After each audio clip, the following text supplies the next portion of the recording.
starting my lecture in continuation, bache, solids. We are discussing we have discussed about the elastic limit in the previous lectures as well as the modulus of elasticities with you.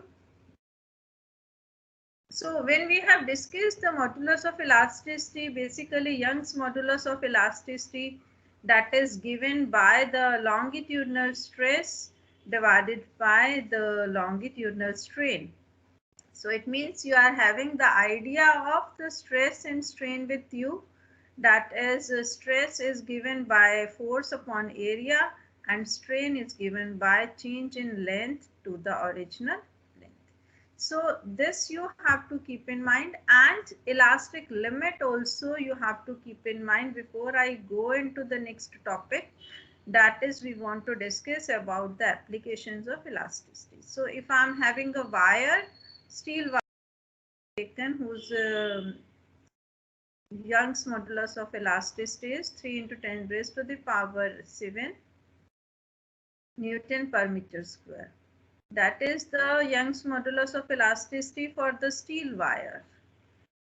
So steel, you can see if I have applied the load, I can apply the load up to this limit, that is the ultimate stress of the steel. It means if I apply the stress beyond this, then it will not regain its original configuration on the removal of the weights. So it may go beyond the limit, then it can suffer the permanent set or it may break. So by the knowledge of modulus of elasticity or the ultimate stress, which is of course the breaking stress of this wire, I can use it for the various purposes. So if I go into the first application of this elasticity, which is by this my previous knowledge, then you must have observed this thing which is surrounding you when some are there and they are taking some heavy loads with the help of the metallic ropes. So metallic ropes, actually they are made up of the thin wires of the steel. Like I can have the thin wires which are bounded together, because if we take a thin rod, then it will not be having any flexibility. If I take this much thickness of the rod, then it will not be having the flexibility like of this pen. So I have to take the thin wires, I have to bound them together to give the required thickness of the wire, so that the flexibility is also there while pulling the weight. And when we want to lift the heavy loads, we are keeping this knowledge of ultimate stress, or I can say the modulus of elasticity of the material.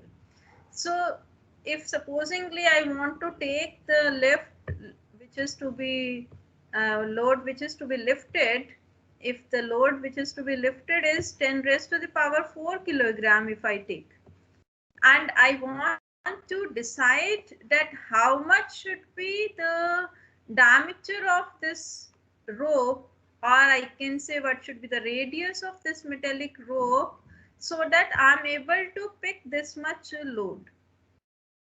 Though I know that ultimate stress of the steel is 3 into 10 to the 7 Newton per meter square, this is my knowledge with me by studying the elasticity and elastic limit and all these things.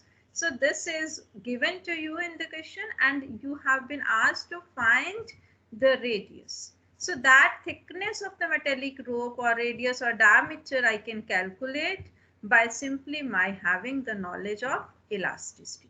Like, because I know ultimate stress is F upon A, force per unit area, and if I am applying the load, mass is m, then the weight which will be acting downward, that will be equals to mg, so force will be mg, and if I take r as the radius, then area will be equals to pi r square.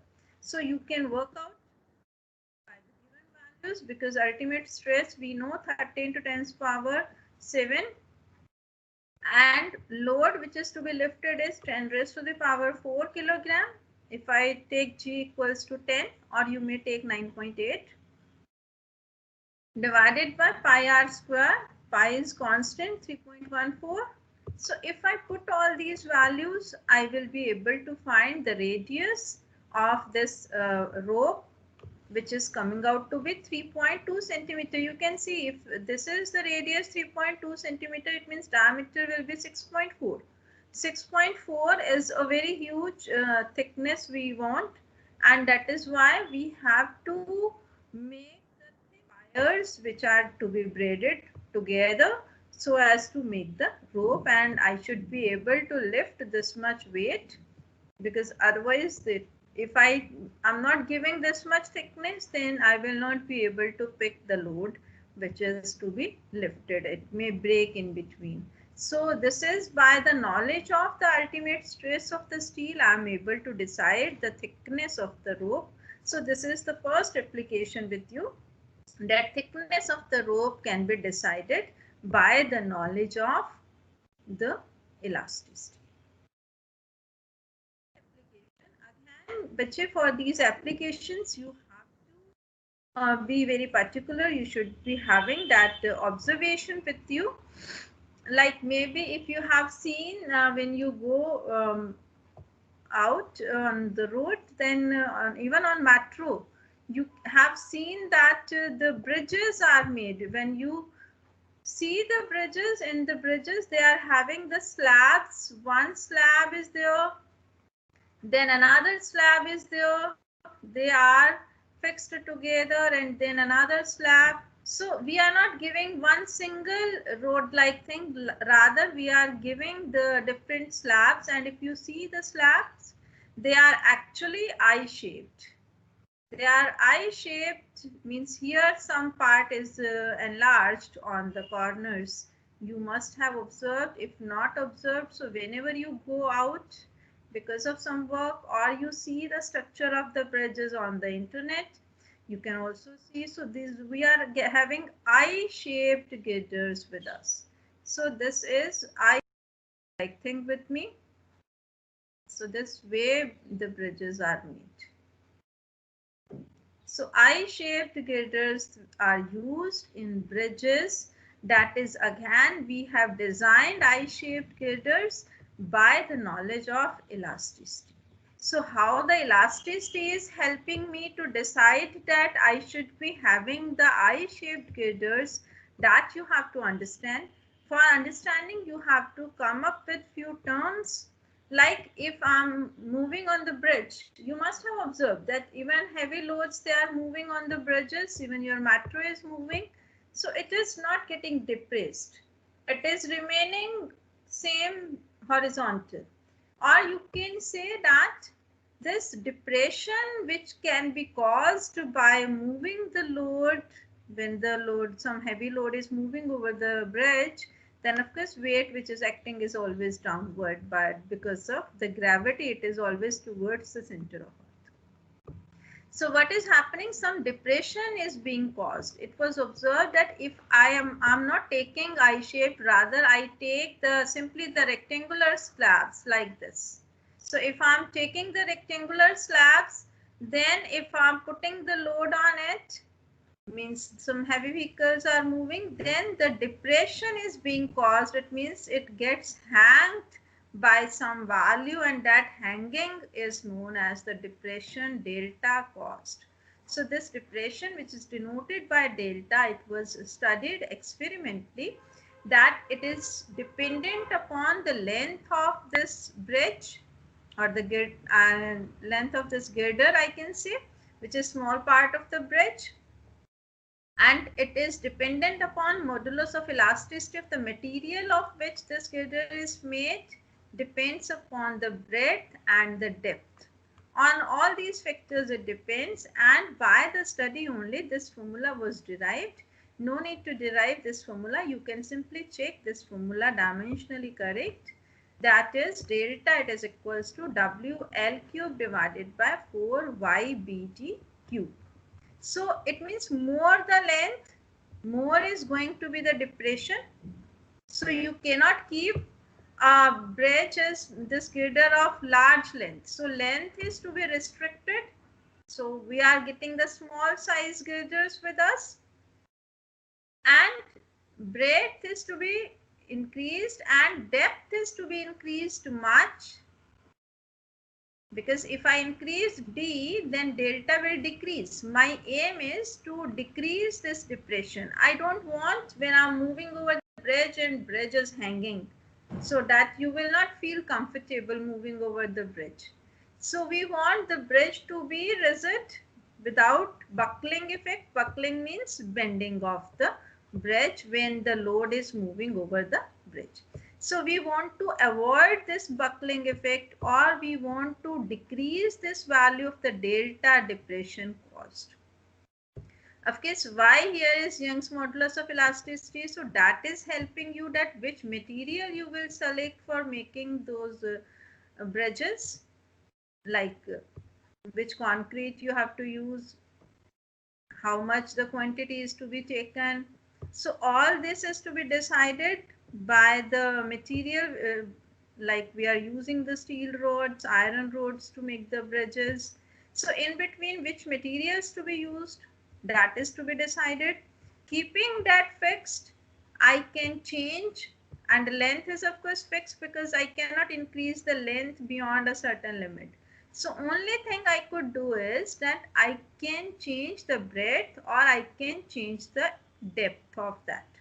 So breadth we have fixed. Now D also I cannot increase beyond a certain limit because otherwise it will become very heavy. So just to balance with the things, we have simply given the weights on the edges. So this you have seen that these edges we are getting the more depth we have increased simply by increasing, giving this particular shape I shape, and when I give I shape, then I was able to decrease the value of the delta or the depression caused in the bridges. So that is why I-shaped girders, they are used in making the bridges simply to reduce the buckling effect, or you can say to decrease the value of the depression delta. So it means this formula you can keep and with you, and you can give it in the applications, or the conceptual problem can be there that they may ask the reason why I-shaped girders are used in bridges. Then this explanation by using the formula is to be given. Third application, of the mountain on the earth, which is depending upon the shear modulus. Shear modulus means your modulus of rigidity, eta. So by having that knowledge, I can decide the maximum height which a bridge, which a mountain can have on the earth. So H maximum, you all know, are your pressure which is exerted on the earth. Pressure P, it is given by rho g H. Rho is the material of the rock of which the mountain is made. If we assume this density of the material of rock to be uniform, which is obviously not there, we are simply assuming it for the sake of our convenience to calculate the things. So if density is 3 into 10 power 3 kilogram per meter cube, which is normally found the density of the rocks of mountains, so this we have taken from there, and elastic limit of the rock is 3 into 10 power 8 Newton per meter square. So this is known with me. Then I can find the value of the H maximum, which is given by this elastic limit. Elastic limit, of course, you know, bache, this is force upon area, which I can write it as the pressure numerically. So this pressure which is taken by the earth, which is equals to rho g H. So you can simply put the values of rho and g. I have taken 10 again for my convenience. So I'm getting the height maximum, which is coming out to be 10 kilometers. And this is nearly the height of the Mount Everest, which is the highest mountain on the earth. So it means that can be tolerated or bared by the earth of this much height. If the height is going beyond this, then of course that mountain is not able to stay, or the rocks may break and fall down. This is what has been observed by the mathematical calculations, by the knowledge of elasticity or the elastic limit of the rock. By knowing its density, these all calculations you can always verify. So this was the third application of elasticity.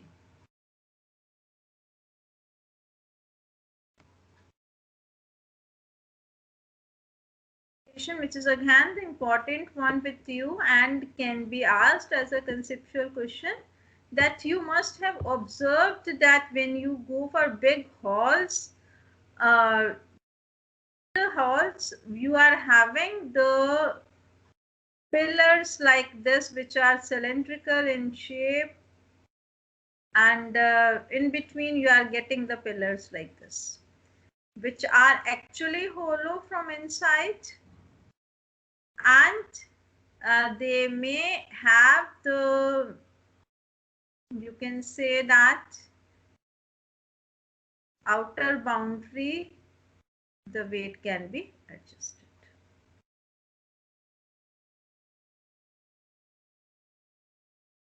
This way, hollow from inside, and material is here on the outer boundary. So the question with you is that why these are made hollow shafts, we are calling them as the shafts. These are made hollow of the same material. If I take the solid shaft of the same material, or I take, this is if I want to take the solid shaft, it means I should have this material is distributed inside the shaft. So, but if we are not preferring it, so the question is with you that a hollow shaft is preferred over the solid shaft. You need to explain the reason. The question with you again, I'm reading that hollow shaft is preferred over the solid shaft of same material. Hollow means like this, on outer boundary I have the material, but inner is hollow. So because it is like a cylinder. So for that you have to calculate the torque which is required to produce the unit twist.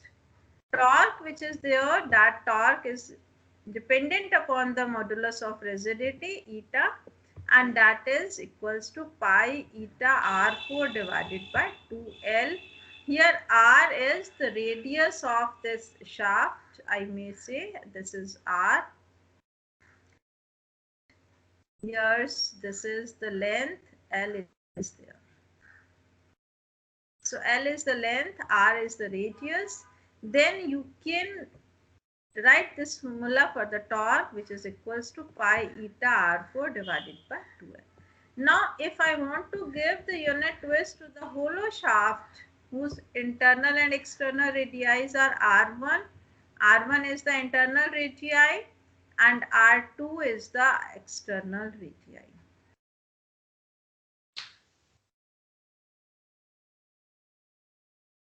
Then this R can be replaced by R24 minus R14. The basic formula is this for the torque. Then you can find the torque which is required to produce the unit twist to the hollow shaft. And you can find tau dash upon tau, or you can find the ratio. Now, if I assume that the same material is there, it means whatever is the volume of the solid shaft, that is same as the volume of the yours hollow shaft. So you can equate the values. L is same, pi will get cancelled on both the side, pi and L. So I'm getting R2 square minus R1 square, that is equals to R square. Now if you take the value of tau dash upon tau, it means again pi and 2L will, eta will get cancelled, and I'm getting R2 minus R14 divided by R. Now if you put this value of R square, 1 R square, R2 square minus R1 square, with this R square will get cancelled, and I'm left with tau dash upon to be R24 plus R14 divided by R square. and obviously this squaring and adding is always greater than r square. So I can see that tau dash is greater than tau. It means if I want to give torque to the hollow shaft, it is found to be greater than the torque which is given to the solid shaft. So it means that is going to be more stronger. Hollow shaft is going to be more stronger than the solid shaft of same material. Are there with you, beta? Like one term with me is Poisson's ratio. Again, after the name of the scientist, this ratio is there. Then again, if I'm having this, supposingly if I'm having a material wire and I'm suspending some load from it, then when I'm producing the extension in the wire, it means length is increased by delta L. If length is L, actual length is L I'm taking, then extension produced by applying the load is delta L. Then at the same time, the diameter of this wire is also getting changed. So when I'm increasing the length, diameter is decreasing. So for that, we are using the term lateral strain. Lateral strain is the change in diameter to the original diameter. And longitudinal strain is change in length to the original length. And the ratio of the lateral strain to the longitudinal strain, that is termed as Poisson's ratio. And this is again helping me to decide about that how much extension I can give to a material wire. So this Poisson's ratio, of course, a unitless dimensionless quantity denoted by sigma. This is the symbol for sigma with you. Sigma, that is equals to minus of delta d upon d divided by delta L upon L. Negative sign we are putting here simply because this is our observation that when length is increasing, diameter decreases. So negative sign is to show the decrease in diameter with increase in length. So you can write formula for sigma, that is equals to minus L upon capital D into delta D upon delta L. So this formula you need to keep. One more quantity with you is, that is thermal stress. Stress means force upon area. Thermal stress means when I'm heating the wire. Now if I'm having this length L of the wire is there and I'm heating it, then what is found that the length increases by the small amount delta L. This change in length, it is found, is directly proportional to the increase in length and your original length. Increase in length, that is directly proportional to the original length. So if original length is more, extension will be more. And it depends upon the change in temperature. So if you are bringing the more change in temperature, change in length comes out to be more. So by combining these two equations, I am getting delta L. It is equals to L alpha delta T. This alpha is the constant of proportionality, which is known as coefficient of linear expansion. This alpha years is known as coefficient of linear expansion.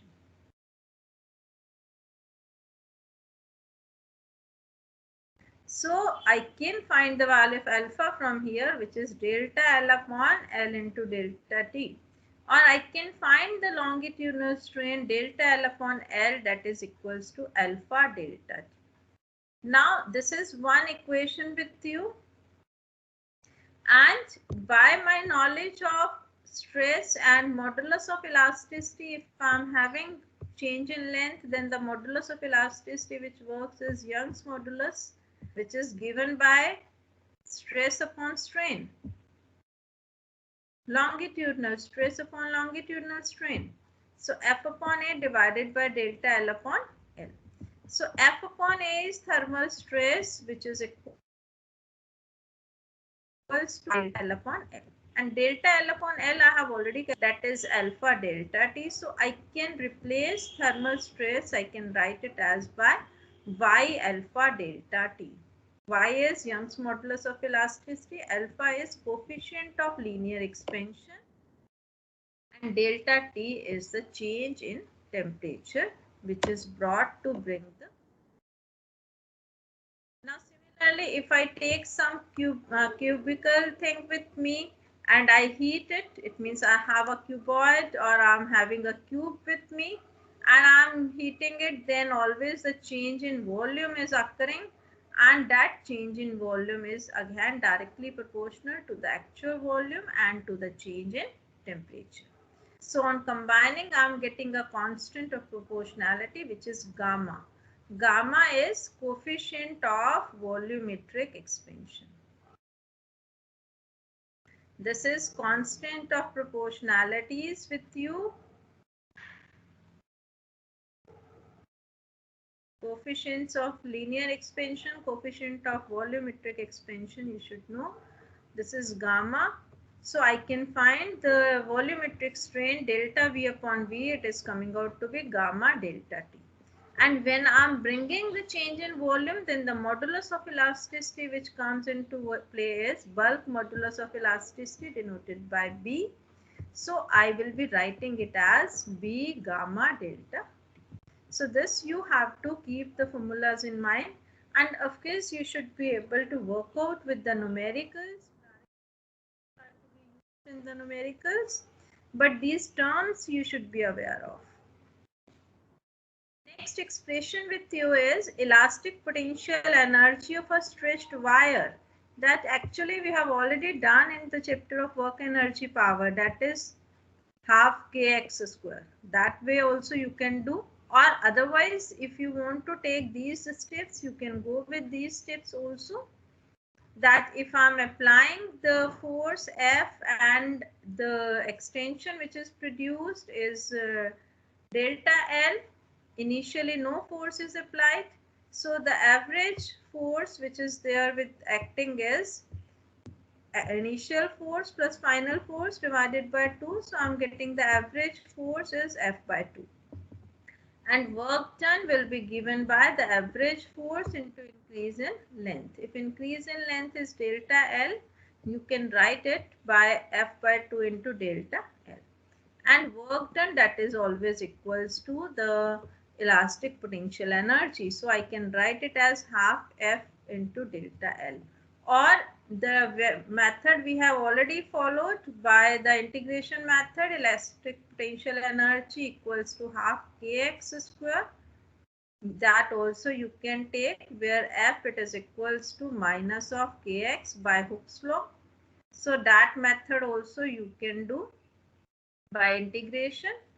So both the methods are correct, so that you will be able to get, because when you put the value of here, you can write it as 1 by 2 k is equals to F upon x, or you can say 1 kx can be replaced by the value x.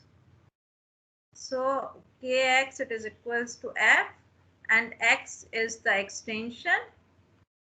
So that can be written as extension or delta. So both the ways you can derive this.